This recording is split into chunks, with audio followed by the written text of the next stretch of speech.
So yeah, like I said, the game is finally over.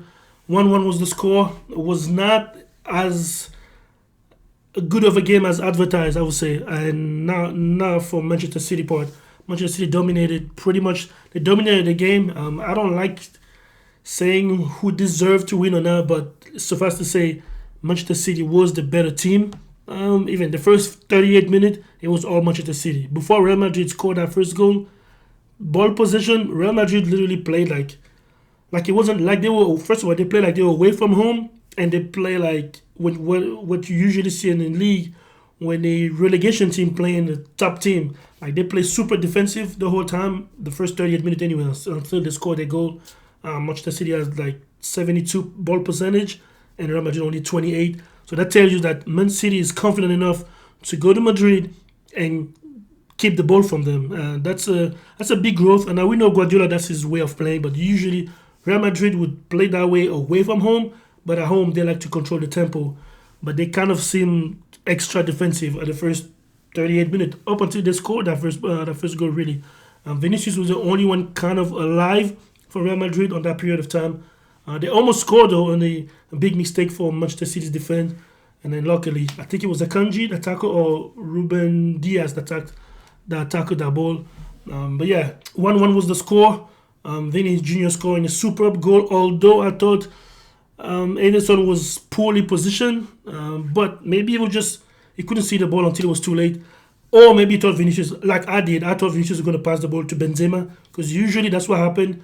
The superstar number 9, you pass him the ball in this type of situation, but Vinicius almost positioned himself as he was going to pass the ball to Benzema after he fended the ball, and then instead he changed his mind last moment and he struck it. So I think that and the combination of the defender in front of Ederson, by the time he saw the ball coming, it was too late. So he took it by surprise. It caught Ederson lacking, 1-0 Real Madrid, and then Kevin De Bruyne pretty much scored almost the same goal, pretty much, after being completely out of the game the whole time.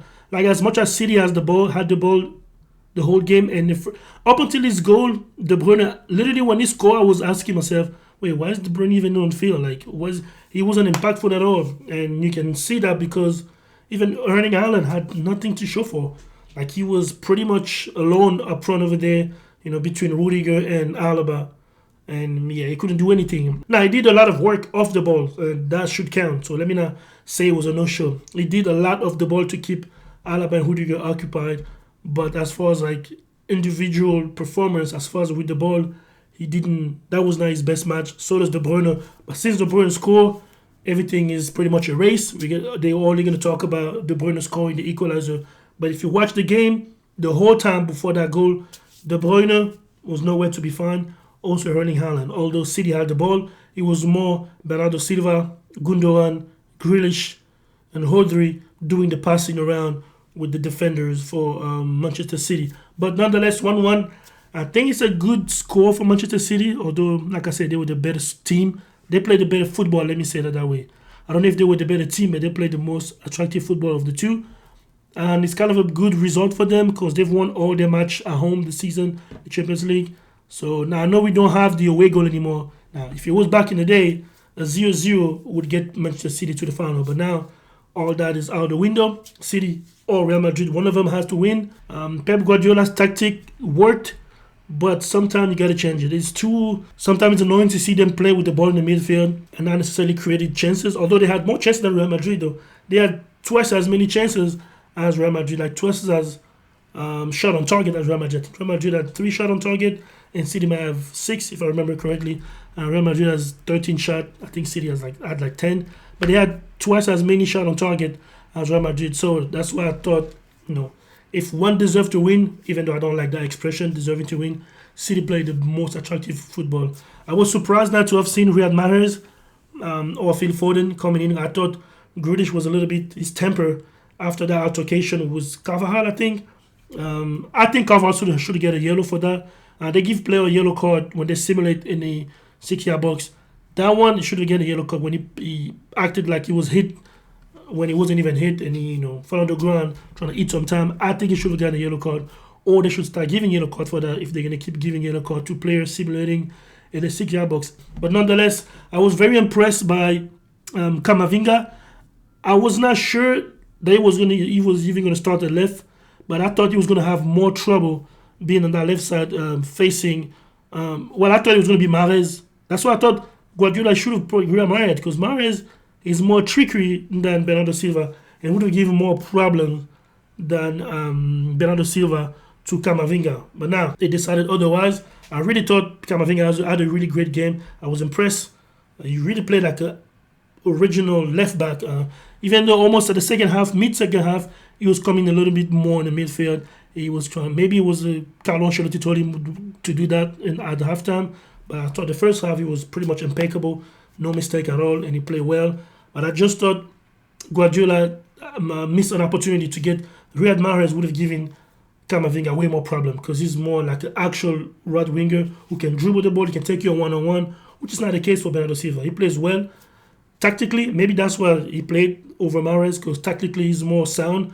He's going to defend more than Mahrez. He's going to play compactly with the midfield. I think that's why. But I will be surprised to not see Mahrez playing in the second half. But yeah, nonetheless, Camavinga had a really good game. Rudiger and Alaba had a good game. Valverde also, for the first 70th minute, it wasn't really impactful. He was running around. I thought he was trying to mark Rodri on one-on-one the whole game.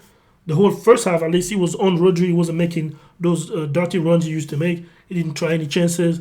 I thought Modric was everywhere with Kroos. Valverde was kind of underwater, at least the first half. But after that, it was all good for Valverde. He even tried one shot. I think that was the only shot he had attempted. And then Tchouaméni came in. Tchouaméni had a good 10 minutes, so to speak. Almost scored, but yeah.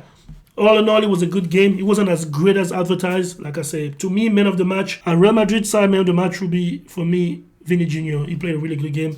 Rodrigo, it was not as decisive as he used to be, although he played a really important role on that right flank, defending and coming back to help Valverde defend. So it wasn't as creative as he used to be, at least in the first 70, 85 minutes. But then he was helping a lot, Carvajal on our right flank. So I'm going to say for Real Madrid, man of the match, Vini Jr. Benzema was almost like Haaland. That was not a perfect game for number 9 today. It was pretty much a midfield and wingers type of a game. So Benzema and Haaland were not really impactful, although Benzema was trying to get the ball away from the 6-yard box, which he did, touching the ball, passing, linking up with Vinicius or Rodrigo. But that was not a match for number 9. So neither Haaland or Benzema were really impactful. I thought Vini Jr. was man of the match for Real Madrid and Camavinga, both of them. And for Man City, I'm going to say Gundogan. And I'm not going to say Grealish, but I'm going to say Gundogan. And let's say Ruben Diaz, because that ball is stopped. Benzema would have scored. So all in all, 1-1. Fair, although City played better than Real Madrid.